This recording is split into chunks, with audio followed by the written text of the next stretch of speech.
Jamaah yang dirahmati Allah Subhanahu wa taala. Makanya Rasulullah Shallallahu alaihi wasallam bersabda di dalam hadis lain, "Wahai umatku," kata Nabi, "kasratul istighfari tajlibur rizqa." Banyak beristighfar, karena istighfar itu adalah mendatangkan rizki kepada manusia. Kalau hari ini kita ngumpul, mulai malam hari ini, mulai besok, banyakin istighfar. Nyampe malam Senin besok kita ketemu, apa yang kita dapati, insya Allah akan ada jaminannya. Karena Nabi tidak bohong. Kalau kita sama Nabi sudah tidak yakin, sudah tidak percaya, kepada siapa lagi kita mau percaya? Masih tidak malukah kita mengaku muslim? Yang Rasulullah bersabda, "Waman sami'a kalamallahi." Barang siapa orang mendengar kalamullah, firman Allah tadi sudah disampaikan, bahkan mendengar daripada hadis Rasulullah Shallallahu alaihi wasallam, wa fa'ala bih, lantas dia berbuat, beramal dengan ajaran, dengan ilmu yang sudah didapatinya, a'tahullahu sittata asya, Allah akan berikan kepadanya 6 keberkahan. Apa aja keberkahan yang akan Allah berikan? Pertama, yarfa'ullahu anhu azabal qabr. Allah angkat dari dia azab kuburnya. Sedekah, mengangkat azab kubur.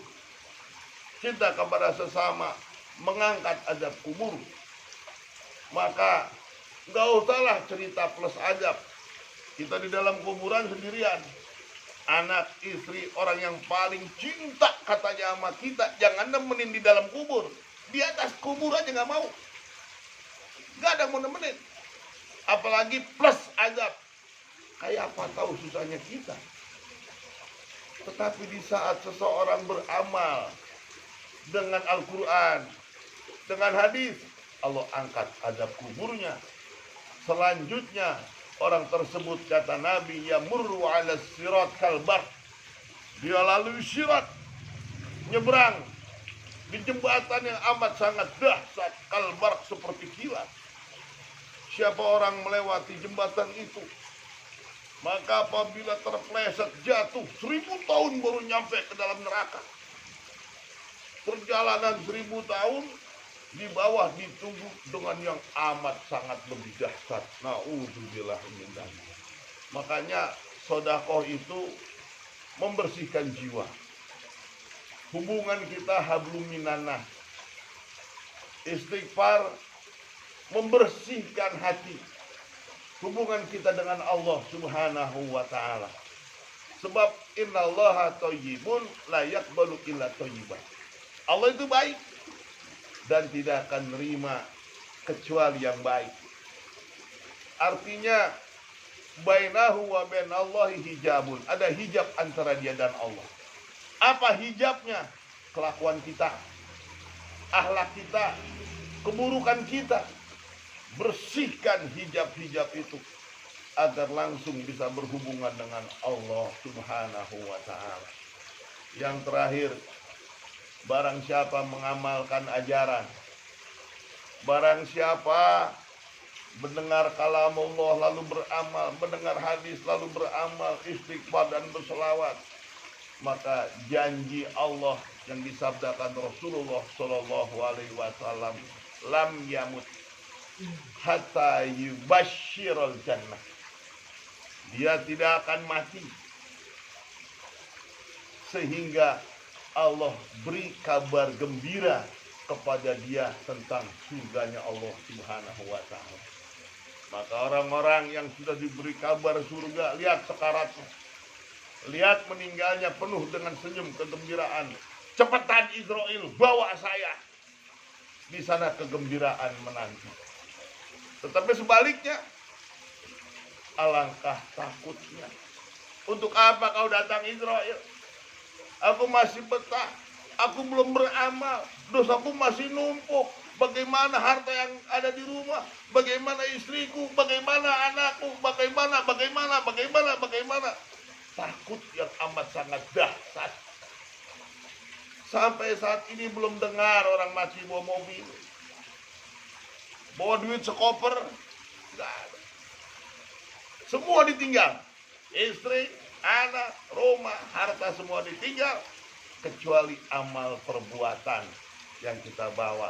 Di antaranya tadi disampaikan oleh Rasulullah Shallallahu Alaihi Wasallam di dalam hadisnya, sodakoh, sodakoh, sodakoh.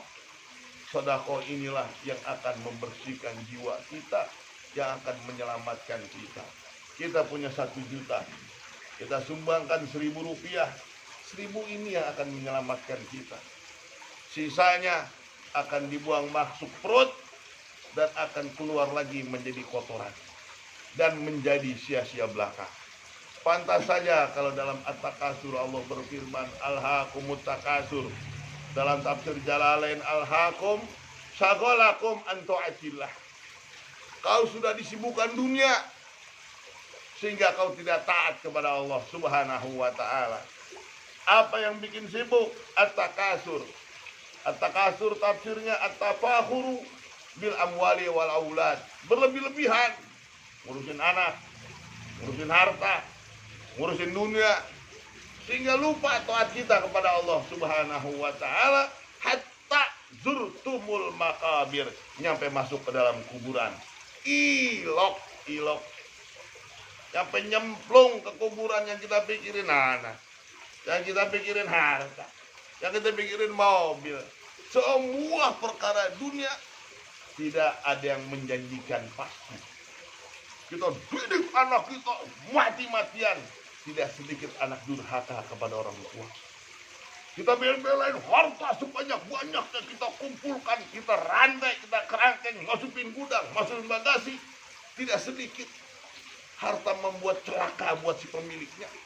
Oh, jabatan, wah setinggi-tingginya jabatan, siap dan siap atasan. Kita bela-belain biar naik pangkat. Tidak sedikit hancur karena jabatannya. Justru yang pasti yaitu yang kita keluarkan, yang membuat kita selamat di saat kita menghadap kepada Allah Subhanahu wa ta'ala. Mudah-mudahan ini manfaat buat kita, pengeling buat kita. Malam hari ini kita dikasih ilmu. Ilmunya apa? Bahwasanya jangan sampai kita menjadi pendusta agama. Yang nomor 1 di dalam surat tersebut, siapa pendusta agama? Yaitu orang yang tidak ringan tangannya untuk bersedekah. Siapa pendusta agama? Orang yang tidak mau peduli dengan kiri kanannya. Enak perutnya, kenyang, tidur enak, tetapi saudaranya susah, dia tidak peduli. Rasulullah Shallallahu Alaihi Wasallam disambitin, giginya patah, dikejar-kejar oleh anak muda. Di Taif apalagi diteriakin orang gila. Malaikat Jibril gergetan, ya Muhammad, angkat tanganmu, doa di gunung Uhud aku lempar, ngabisin orang Taif. Tidak, ya Jibril, aku hidup bukan untuk diriku. Aku hidup, aku cinta kepada umatku. Makanya tatkala nyampe Mekah kembali, beliau tawaf, angkat tangan berdoa. Apa doa Nabi? Brengsek orang Taif, hancurin aja. Bukan begitu. Ya Allah, gigi saya patah ya Allah. Ya Allah, saya dihina ya Allah. Ya Allah, saya dikejar-kejar. Enggak gitu. Apa doa Nabi? Allahumma ighfir lahum fa innahum la ya'lamun. Ya Allah, ampunilah mereka ya Allah, mereka enggak tahu. Mulianya Rasulullah Shallallahu Alaihi Wasallam tatkala ingin menyuapkan sebuah kurma, datang si miskin, ditarik kembali, dikasih. Yang terakhir pernah saya ceritakan Rasulullah dalam sholat jamaahnya. Dalam gerakan-gerakan sholat ada suara retak kayak gesekan tulang. Sehingga Sayyidina Umar beres sholat, ya Rasul, kau lemas, kau pucat ya Rasul, kau sakit. Kata Rasul, enggak. Setiap kau gerak di dalam sholatmu tadi ada gesekan-gesekan, bunyi-bunyi halus ya Rasul, kau sakit. Enggak. Kau lemas ya Rasul, iya lemas betul. Kau pucat, kau sakit, tidak sakit, kata Rasul. Lantas suara apa itu ya Rasul? Rasulullah angkat jubahnya, ternyata ada kain putih membungkus kerikil, diikat kencang ke perut beliau. Tercengang para sahabat menangis. Saudara Umar, ya Rasul, kau kekasih Allah, kau panutan kami ya Rasul, kau kekasih kami ya Rasul, kenapa gak bilang kalau gak ada makanan?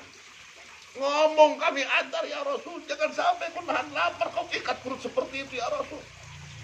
Apa jawabannya Rasulullah? Ya sahabatku, jangankan makanan, kau minta nyawa, aku minta nyawa, kau kasih.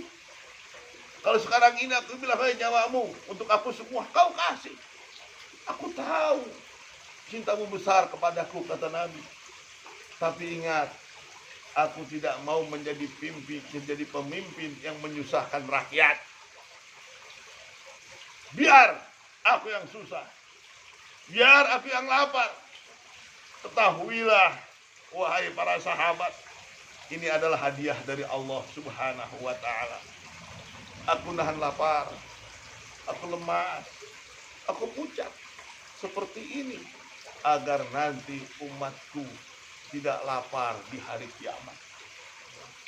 Agar di hari nanti umatku tidak lemas seperti aku. Aku yang nanggung semuanya.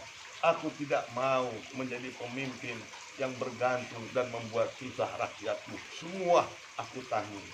Bahkan dibuktikan dalam sakaratul maut beliau. Ditarik oleh malaikat Israel. Apa yang beliau panggil? Ummati. Ummati. Kedua kali ditarik, ya Israel, beginikah rasa sakit? Bila perlu umatku yang percaya pada Allah, yang mengikuti ajaranku, jangan merasakan sakit seperti ini. Ambil semua sakitnya, tumpahkan kepadaku semua, asal mereka tidak sakit sebagaimana merasakan aku sakit. Itu kecintaan Rasulullah. Kalau kita tidak berbagi, masih enak kita ngaku umat Nabi. Kalau kita tidak peduli, masih enak kita ngaku umatnya. Kalau kita masih gampang pundung, kalau kita masih sak bodoh teuing, masih pirko-pirko, masih tidak mau bersatu, masih enak kita ngaku umat Nabi. Siapapun manusianya, siapapun orangnya, tidak dianggap dia iman kepada Allah kalau dia tidak bisa cinta saudara muslimnya sebagaimana dia cinta kepada dirinya. Hadanallah wa iyyakum. Wassalamualaikum warahmatullahi wabarakatuh.